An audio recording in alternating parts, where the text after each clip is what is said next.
Many people have said that if you want to have non-Muslims in Waqf board, then why not have in the trusts of the various temples which we have all over the country. I can say one example that it's as far as Kamakya temple in Guwahati is concerned, at one point of time, and it may be still so, I'm not very sure, that under the orders of the Guwahati High Court, it was the district judge who used to be the custodian of the temple and temple property. And a district judge could be even a Muslim. There is no such provision made in the Act which will increase the degree of transparency or accountability. I wonder how the government is saying it is beneficial. Once you have applied the law of limitation, it cannot be beneficial. Something which could not have been interfered with, today it can be interfered with.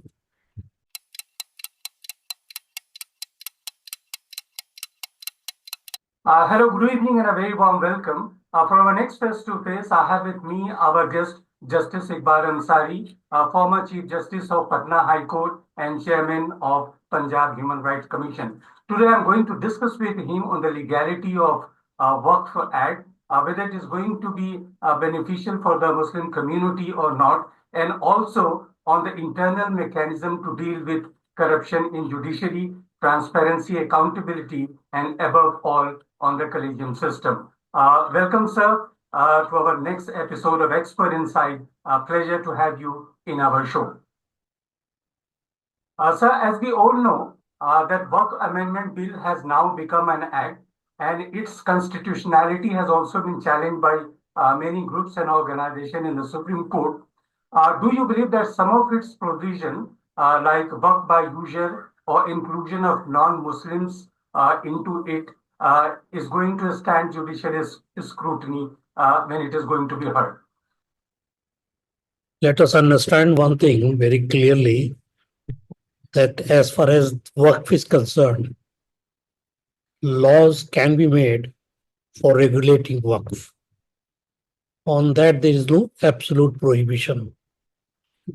But when the fundamental rights of the minorities are affected adversely, then in that event, it will be difficult to make the law pass the scrutiny.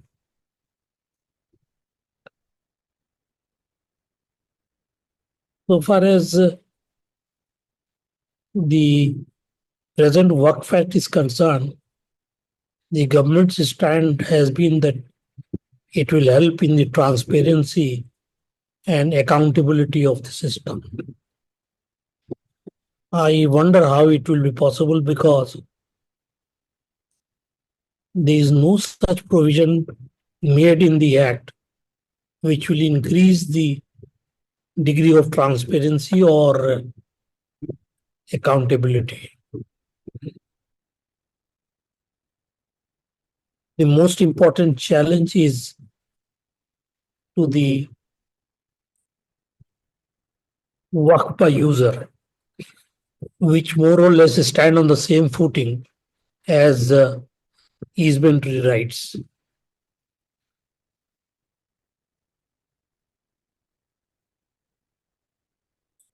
So far, the law has been that for Waqf by user, it does not require anything in writing. Now that is being made compulsory, that it has to be in writing and registered. One provision which was there and which has been dispensed with is the retrospective effect. That means if there has been a work by user, one will have to show the document. But the law being that it is not necessary to make a Waqf in writing, or by registered will. Obviously, it would have been difficult for anyone to prove. But now that has been amended and it has been made prospective, with the result that whatever work by user is created since after passing of the act, it has to be in writing and by registered document. To that extent, there is a toning down of the act. We all know commonly it is said once a mortgage, always is a mortgage. Similarly, once a waqf, always a waqf. This concept will be affected because the Muslim law has been that a waqf by user does not need anything in writing, it can be oral. Now, Harvard Supreme Court will interfere with the act on the ground that it is required to be compulsorily made in writing will be a question of time, because there is no set law as such that what is permitted to be made orally can be interfered with if it has been made to be in writing.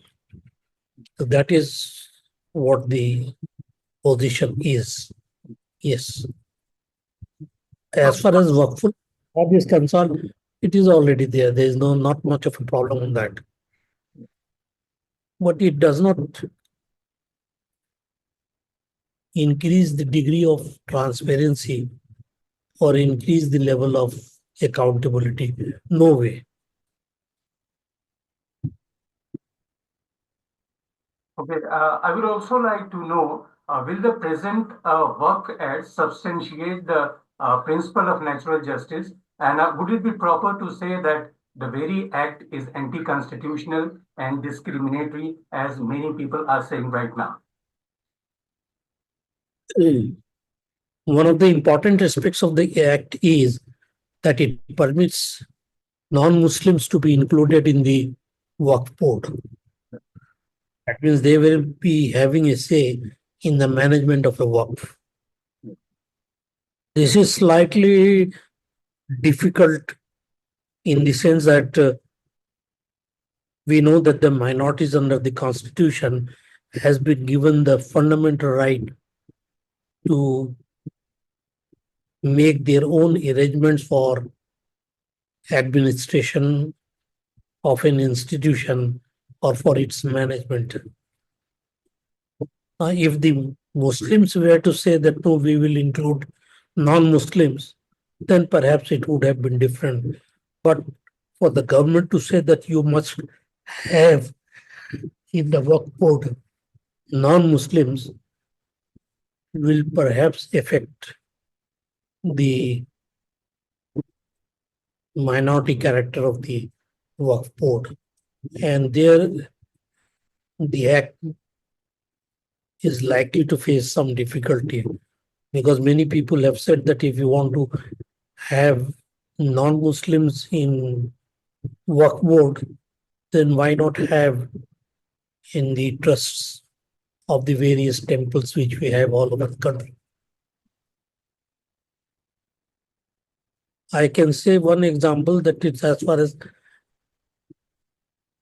Kamakya temple in Guwahati is concerned, at one point of time, and it may be still so, I'm not very sure, that under the orders of the Guwahati High Court, it was the district judge who used to be the custodian of the temple and temple property.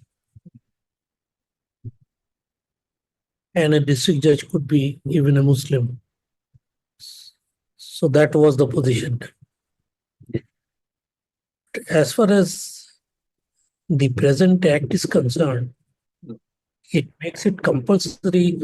It does not say that the Muslims are willing to have.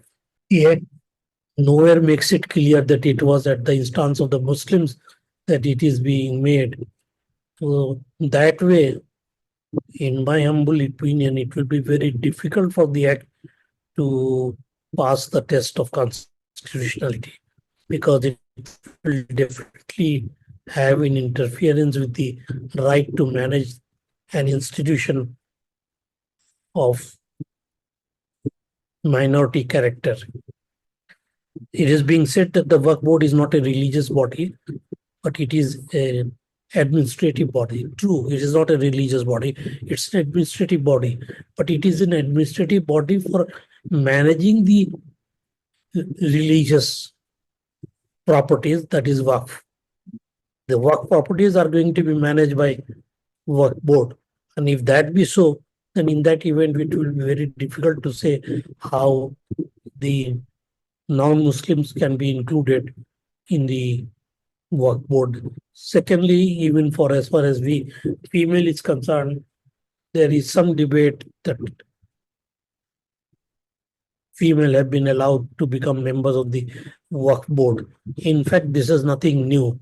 It had been there earlier also, and in fact, there have been Waqf board in different parts of the country which had Muslim women as its chairman.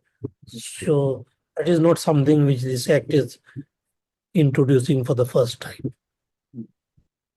So it is generally said, and it is also said by the government and its machinery, that Waqf Amendment Act or Waqf Act, which is now have become an act, is beneficial for the Muslim community. What is your take on that?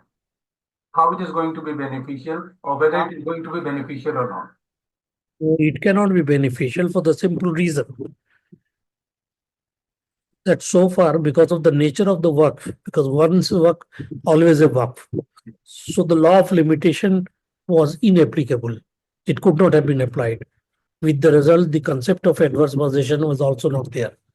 But now, for the first time, Limitation Act has been applied, with the result that if a person has been occupying a property of work for 12 years or more continuously without obstruction or without any resistance, then in that event, the title of the Waqf board will extinguish and the title of the adverse possessor will become uh, enforceable. So it doesn't help at all. I wonder how the government is saying it is beneficial. Once you have applied the law of limitation, it cannot be beneficial. Something which could not have been interfered with today, it can be interfered with. Apart from work, what is your opinion on the ongoing debate regarding transparency, accountability, and corruption in judiciary? Are you satisfied with the present mechanism to deal with internal corruption in the judiciary, or you would like to suggest some changes in that existing mechanism, or you would like to have already a different mechanism in place apart from the existing one? I may tell you that when the NJAC, that's when National Judicial Accountability Commission, that law introduced by the present government was interfered with by the High Court and by the Supreme Court. Then Supreme Court said that the memorandum of procedure would be given by the government, more specifically by the Attorney General of India, but it could not be given. Up till now, on the record, there is nothing to show there can be further improvement on the collegium system. When the present controversy of a Delhi High Court judge having been found allegedly in the possession of large number of currency notes, some of them burned, some of them half burned, some of them not burned. Debate has again been started. But one thing which we will have to remember is in this particular case, the judge involved, namely Justice Verma, Nobody says that he was not a competent judge. Nobody says that there was something wrong in his character or conduct as a lawyer so that he ought not to have been made a judge. So once there is no such allegation, then collegium system cannot be faulted at on the ground that the judge has been found to be involved in corruption. So the matter is still under the under process in the sense that three-member committee has been constituted by the Chief Justice of India to examine the entire gamut of the thing and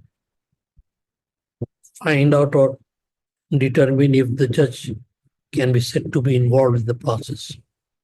So far as the selection process is concerned, in this particular case, I am confining myself to this particular case. So far, nothing has come on the surface to say that the selection was wrong. But as far as the judge's breach of integrity is concerned, that is to say the least, is very shocking. It is very embarrassing for the judiciary. But one thing we will have to understand that judges are also coming from the same stock of society as other instrumentalities of this state, like executive, legislature. So if the persons in politics are very corrupt, it will be very difficult to say that the judges will be absolutely honest and all the judges will be honest. Today, I am not saying all politicians are corrupt. There are many politicians with a very high degree of integrity. For instance, recently, Dr. Manmohan Singh has passed away. When he was alive, even after his death, nobody has said a word against his integrity. So I hope judiciary comes out soon with something credible so that the people faith in judiciary is restored.